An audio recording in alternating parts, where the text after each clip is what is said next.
चलिए श्रृंखला आगे बढ़ाते हैं। देखिए एक चीज़ ध्यान रखिएगा कि अभी ना खामोशी से केवल मेहनत करिए। खामोशी से मतलब खामोशी से, क्योंकि आप अभी यहाँ पर हैं और आपका लक्ष्य कहीं यहाँ पर है और शायद अभी जर्नी यहीं तक भी नहीं कंप्लीट हुई है, मतलब इतना भी नहीं कंप्लीट हुआ है, अभी इतना दूर चलना है। खामोशी से नहीं पढ़ेंगे, शांति से नहीं पढ़ेंगे तो यहाँ से आप कहीं पर भी डगमगा सकते हैं, मतलब किसी भी पॉइंट पर डगमा सकते हैं। और चारों तरफ पूरा समझिए कि डिस्ट्रैक्शन है, डिस्ट्रैक्शन है। आप सोते जागते उठते बैठते मतलब हर जगह पर आपको जो डिस्ट्रैक्शन दिखेगा, और इस चीज़ से आपको बचना सबसे बड़ा चैलेंज है। धीरे धीरे मेहनत कर रहे हैं, पढ़ रहे हैं तो हो ही जाएंगे, लेकिन डिस्ट्रैक्शन से बचना कठिन काम है। तो थोड़ा सा इस पे आप जो है ध्यान रखे रहेंगे कि डिस्ट्रैक्ट नहीं होना किसी भी तरीके से। चलिए आज का टॉपिक क्या है? संघर्ष समाधान में भारत की भूमिका, India's role in conflict resolution. सुर्खियों में क्या है? हाल ही में रूस के राष्ट्रपति ने कहा है कि वह रूस यूक्रेन संघर्ष के समाधान के प्रयासों के संबंध में भारत, ब्राजील और चीन के साथ लगातार संपर्क में है। किसके किसके? भारत, ब्राजील और चीन के साथ लगातार संपर्क में है। अब अगर आप सिलेबस अपना देखेंगे, सिलेबस में क्या कहा है कि विकसित एवं विकासशील देश, उनके बारे में भी आपको पढ़ना है जो भारत पर इम्पैक्ट डालते हैं या भारत जिससे प्रभावित होते हैं, है ना। ये चीज़ आपने सिलेबस, मैंने जब शुरुआत किया था इस अंतर्राष्ट्रीय संबंध को, तो वहाँ पर मैंने आपको बताया था सिलेबस के बारे में। अब हम चलते हैं आगे। हम युद्ध से दूर रहें लेकिन हम तटस्थ नहीं हैं। हम युद्ध से दूर रहे हैं लेकिन हम तटस्थ नहीं हैं, हम शांति के पक्षधर हैं। हम बुद्ध और महात्मा गांधी की धरती से शांति का संदेश लेकर आए हैं। याद रखिए, कभी कभी ऐसे में यही चीज़ पूछ ली जाएगी घुमा करके, उसके लिए तैयार रहिएगा। अब बात आती है एनालिसिस की। रूसी राष्ट्रपति की यह टिप्पणी भारत के प्रधानमंत्री की कीव यात्रा के बाद आई है। अब कीव कहाँ पर है ये आप जाकर थोड़ा सा देखिएगा। कीव यात्रा के बाद आई है, जहां उन्होंने यूक्रेन के राष्ट्रपति के साथ क्या की है? वार्ता की है। इससे पहले भारत के प्रधानमंत्री ने रूस का दौरा किया था, मतलब पहले रूस का दौरा किया था, फिर क्या किया? यूक्रेन का दौरा। दोनों इस तरह आपको पता होगा, थोड़ा सा बैकग्राउंड तो पता ही होगा। रूस यूक्रेन युद्ध 2 साल से अधिक समय तक चल रहा है। देख रहे हैं, 2 साल से अधिक समय से चल रहा है। द्वितीय विश्व युद्ध के बाद यह यूरोप का सबसे बड़ा संघर्ष है। द्वितीय विश्व युद्ध के बाद, इसका मतलब अपने आप में इम्पोर्टेंट है, मेंस के लिए और इम्पोर्टेंट है, जिसके जल्द खत्म होने की कोई संकेत नहीं दिखाई दे रहा है। उदाहरण के लिए, यूक्रेन में शांति स्थापित करने के लिए आयोजित किए गए स्विस शांति शिखर सम्मेलन में रूस ने भाग नहीं लिया था। देख रहे हैं, यहाँ पर जो है स्विस शांति शिखर सम्मेलन में रूस ने भाग नहीं लिया था। ब्राजील और चीन ने रूस यूक्रेन संघर्ष के समाधान हेतु 6 सूत्री प्रस्ताव प्रस्तुत किया। 6 सूत्री, जिसमें रूस यूक्रेन शिखर सम्मेलन की बात कही गई थी। हालांकि यूक्रेन ने इसे खारिज कर दिया था। वैसे जो है सामान्य थोड़ा सा ध्यान रखिएगा। अंतर्राष्ट्रीय संबंधों में संघर्ष या युद्ध का समाधान, ये पॉइंट जरा देखिएगा। युद्ध वाला पोर्शन बहुत ध्यान रखिएगा। ये कभी कभी इसके कॉन्सेप्ट इतिहास से रिलेट करते हैं।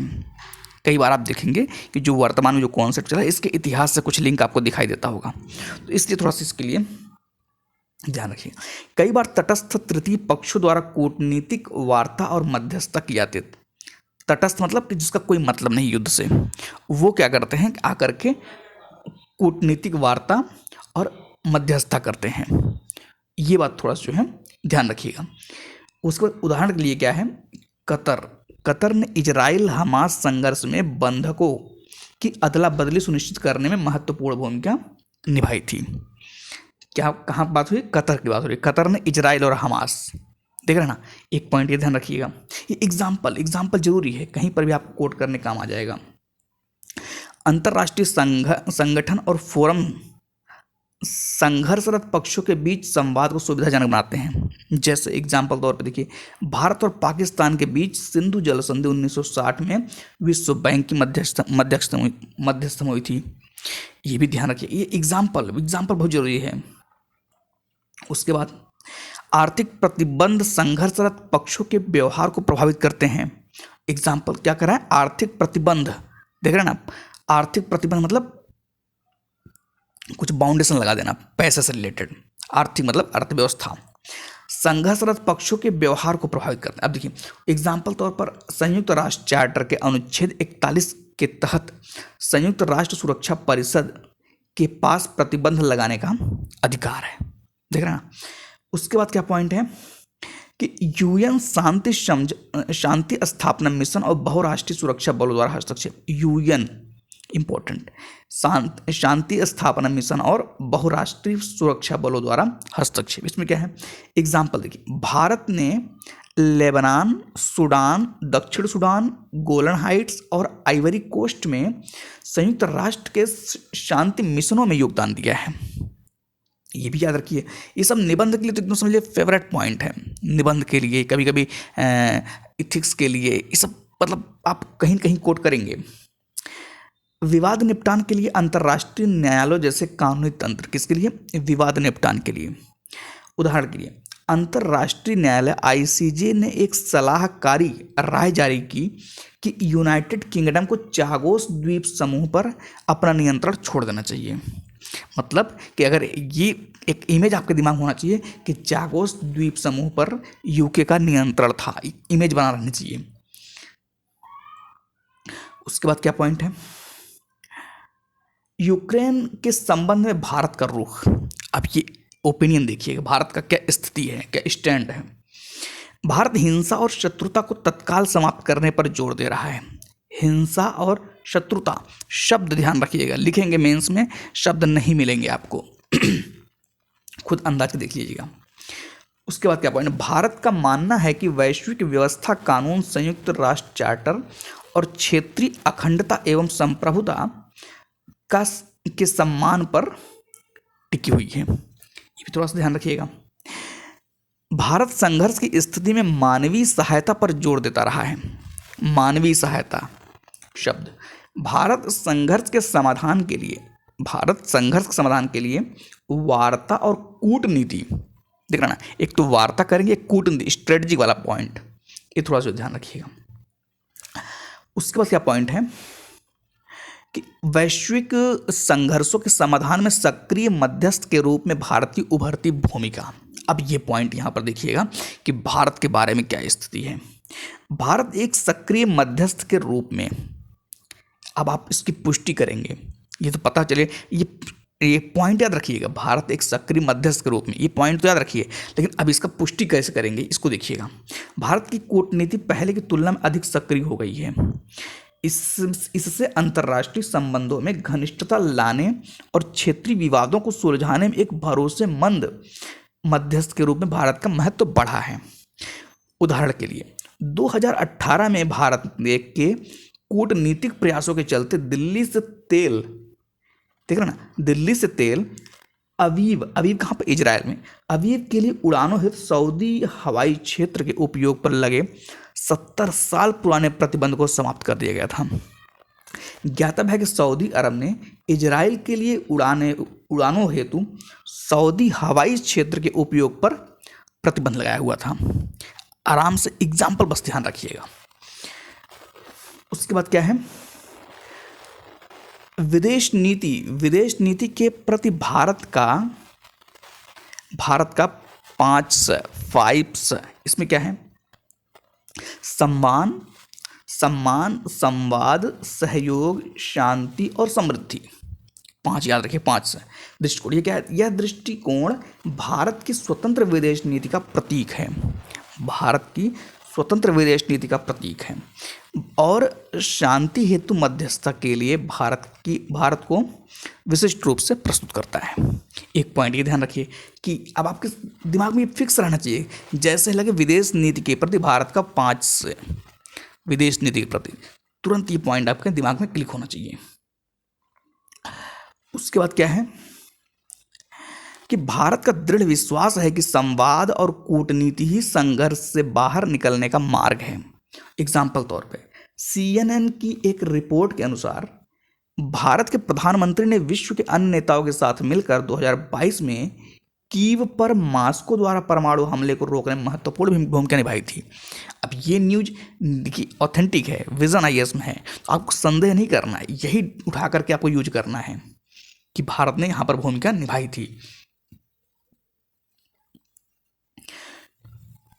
भारत ग्लोबल साउथ की अभिव्यक्ति के रूप में, भारत ग्लोबल साउथ, देखा ना, ग्लोबल साउथ, इसकी बात हो रही है कि अभिव्यक्ति रूप में। इसमें क्या है, भारत ने अपनी G20 की अध्यक्षता के दौरान विनाशकारी युद्ध रूस यूक्रेन के परिणामों को रेखांकित करके संघर्ष समाधान को सक्रिय रूप से आगे बढ़ाया था। ये भी पॉइंट ध्यान रखिएगा। इतने सारे पॉइंट जब आप पढ़ रहे हैं ना, तो कुछ तो याद रहेगा, कुछ तो दिमाग में रहेगा, कुछ तो समझ में आएगा। पता चला कुछ भी नहीं समझ में आ रहा, शॉर्टकट ही ढूंढते समय बीत गया, साल भर शॉर्टकट ही ढूंढ रहे थे। थोड़ा ध्यान रखिएगा।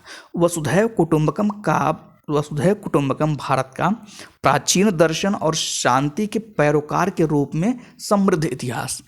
अब वसुधैव कुटुंबकम ऑलरेडी फेमस है, अब आपको एक नया एप्लीकेशन करने का मौका मिल गया इसका, वसुधैव कुटुंबकम का। कहाँ पर? अंतर्राष्ट्रीय संबंध में।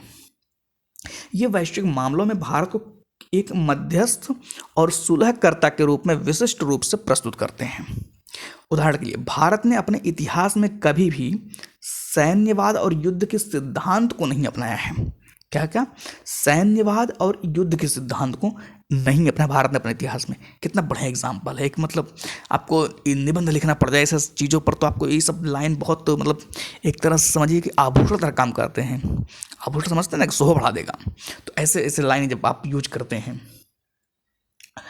उसके बाद क्या पॉइंट है कि विश्व के साथ भारत का सक्रिय जुड़ाव, संवाद को बढ़ावा देना, मानवता के समक्ष उत्पन्न खतरे के दौरान प्रथम सहायता प्रदाता के रूप में कार्य करना और जरूरत के समय वैश्विक समुदाय की सहायता के लिए हमेशा तैयार रहना भारत की विदेश नीति का हिस्सा रहा है। देखो ना, भारत की विदेश नीति का हिस्सा क्या क्या रहा है। एक होता ना इथिकल वैल्यू, तो ये इथिकल वैल्यू है आपका, इसको भी ध्यान रखिएगा। उदाहरण के लिए देखिए, 2014 में मालदीव में उत्पन्न हुए जल संकट, मालदीव में प्रीलिम्स के लिए इंपॉर्टेंट, ये तो मेंस आप करेंगे लेकिन प्रीलिम्स के लिए भी इंपॉर्टेंट है कि मालदीव में उत्पन्न हुए जल संकट के दौरान भारत वहां पर पीने का पानी उपलब्ध कराने वाला पहला देश था। ठीक है ना, मालदीव में। उसके बाद क्या है,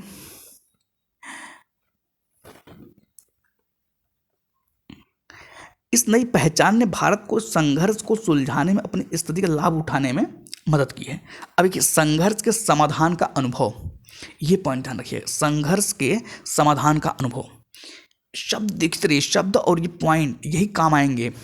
बाकी तो ठीक है, आप कहानी सुनने से कुछ नहीं होने वाला जब तक आप इसको कॉपी पर नहीं प्रेजेंट कर देंगे। आंतरिक और क्षेत्रीय दोनों प्रकार के संघर्षों से निपटने में भारत का अनुभव उसके वैश्विक पटल पर एक संभावित शांति निर्माता के रूप में स्थापित करता है। अब थोड़ा सा भारत का जो है कुछ मध्यस्थता के रूप में देख लेते हैं, कुछ पॉइंट दिया गया है। जैसे शांति के लिए मध्यस्थ के रूप में भारत का ऐतिहासिक प्रयास कौन कौन? 1955, सबसे पहले 1955 भारत ने ऑस्ट्रिया से सोवियत सैनिकों की वापसी के लिए यूएसएसआर और ऑस्ट्रिया के बीच मध्यस्थता की। पहली बार ऐसा नहीं हुआ है, ये 1955 में भी हुआ है। देखते रहिए इतिहास कैसा है अपना।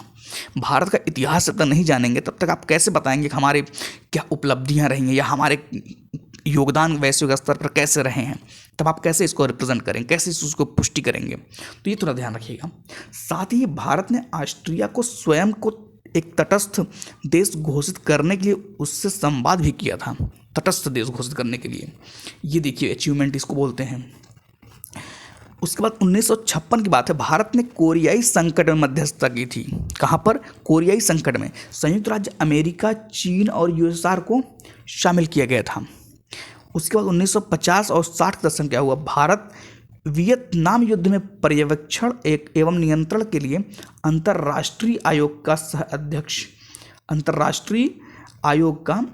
अध्यक्ष था। देख रहे हैं।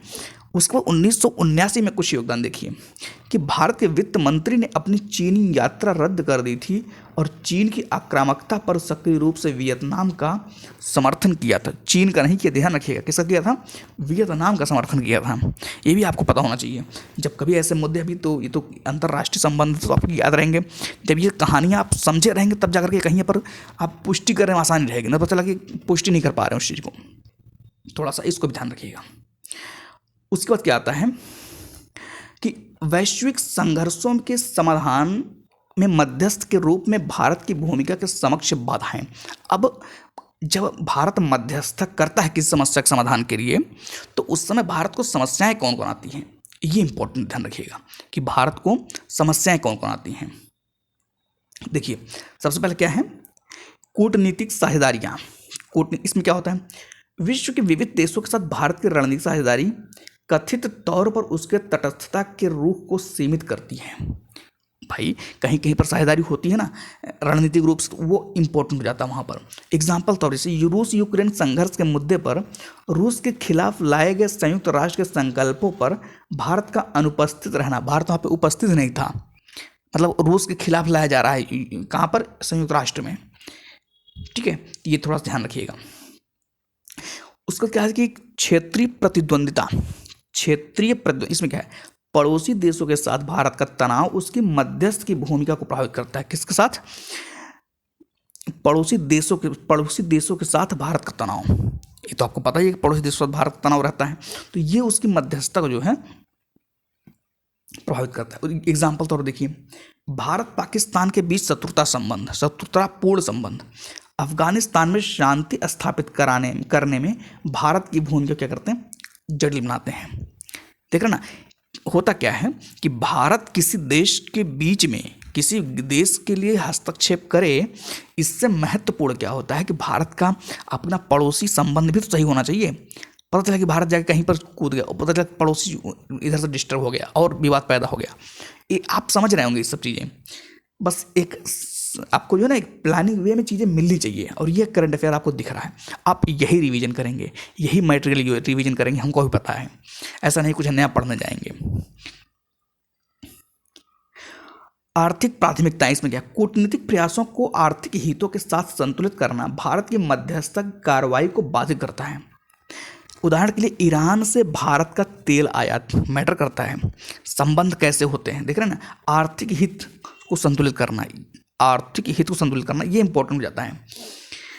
उसके बाद क्या पॉइंट आता है कि सीमित वैश्विक प्रभाव। संयुक्त राज्य अमेरिका और यूनाइटेड किंगडम यूएसए और यूके जैसे स्थापित वैश्विक शक्तियों की तुलना में भारत की कूटनीतिक क्षमता अपेक्षाकृत सीमित है। इसके कारण जटिल अंतर्राष्ट्रीय विवादों में प्रभावी ढंग से मध्यस्थता करने का भारत की क्षमता प्रभावित होती है। ठीक बात है। घरेलू स्तर पर मौजूद चुनौतियां, ये तो और इम्पोर्टेंट है कि अपने ही घरेलू स्तर में विवाद चल रहा हो तब क्या होगा। भारत के कुछ मौजूद कुछ आंतरिक मुद्दे, जैसे आंतरिक संघर्ष, उग्रवाद, भारत को शांति के एक आदर्श के रूप में प्रस्तुत करने की उसकी क्षमता को सीमित करते हैं। समस्या होती है घरेलू वाला। जैसे एग्जाम्पल तौर देखिए, भारत ने कश्मीर पर तीसरे पक्ष की मध्यस्थता को अस्वीकार कर दिया है, कश्मीर के मुद्दे पर। उसके बाद क्या था? आगे की राह। अब आगे की राह देखिए, एक तरह से मेंस का आपका क्वेश्चन डिस्कशन हो रहा है कि ऐसा क्वेश्चन बनता है तो आप कैसे कैसे डिस्कस करेंगे पॉइंट को। आगे की राह, अब इसमें देखिए आगे की राह में क्या है? मध्यस्थ के रूप में सक्रिय भूमिका निभाना। इसमें क्या है? भारत सभी हितधारकों के लिए शांति वार्ता हेतु एक तटस्थ मंच प्रदान कर सकता है। किसके लिए? सभी हितधारकों के लिए। एग्जाम्पल के तौर पर भारत और रूस यूक्रेन युद्ध के समाधान हेतु वैश्विक शांति शिखर सम्मेलन की मेजबानी भी कर सकता है। ठीक है, साझेदारी बात कर लीजिए। भारत समान विचारधारा वाले राष्ट्रों, देखिए समान विचारधारा राष्ट्र कौन कौन है, यहाँ से आपको ये पता चलेगा। अगर क्वेश्चन बना दिया जाए प्रीलिम्स में कि समान विचारधारा वाले राष्ट्र कौन कौन से हैं, तो आप यहाँ पर मतलब उलझ जाएंगे। दक्षिण अफ्रीका, ब्राजील, इंडोनेशिया और पारंपरिक पश्चिमी शांति समर्थक, अभी शांति समर्थक बात हो रही है, तो कौन है? Switzerland, Norway. शांति समर्थक मतलब कि सब नहीं है, शांति समर्थक कुछ ही है, के साथ मिलकर शांति स्थापना प्रयासों में अधिक योगदान दे सकता है। ठीक है। अपने अनुभव का उपयोग करना, अपने अनुभव का उपयोग करना, इसमें क्या है, भारत को संयुक्त राष्ट्रतंत्र, राजनयिक नेतृत्व, गुटनिरपेक्षता और मानवीय मूल्यों के प्रति प्रतिबद्धता का लाभ उठाकर अपने कोरियाई संकट के दौरान शांति प्रयासों का अनुकरण करना चाहिए। ठीक है। क्षमता निर्माण, वैश्विक संघर्षों का अध्ययन करने के लिए विदेश मंत्रालय और थिंक टैंक्स के भीतर शांत टीमों का गठन करना चाहिए। साथ ही नॉर्वे के peace research institute Oslo PRIO के समान समाधान रणनीति विकसित करने का प्रयास करना चाहिए। निष्कर्ष क्या है, संघर्ष समाधान में भारत की भूमिका लगातार महत्वपूर्ण होती जा रही, ठीक बात है, क्योंकि वर्तमान में ग्लोबल साउथ की एक मजबूत अभिव्यक्ति के रूप में उभर रहा है। ये पॉइंट ध्यान रखिएगा कि वर्तमान में ग्लोबल साउथ की एक मजबूत अभिव्यक्ति के रूप में उभर रहा है, ये पॉइंट ध्यान रखिएगा। अनौपचारिक भूमिका से सक्रिय अंतर्राष्ट्रीय संलग्नता की ओर बढ़ते हुए भारत के कूटनीतिक प्रयास इसके बढ़ते वैश्विक प्रभाव और आकांक्षाओं को दर्शाते हैं। ठीक है, उम्मीद है कि ये आर्टिकल पूरा समझ आएगा। टाइम कितना हुआ, 20 मिनट। ये नेक्स्ट वाला भारत सिंगापुर संबंध, ये नेक्स्ट लेक्चर में डिस्कस करेंगे। आराम से सुनते रहिएगा। बाकी आज के लिए इतना रखेंगे, मिलेंगे नेक्स्ट वीडियो में, इसको आगे बढ़ाएंगे। ठीक है।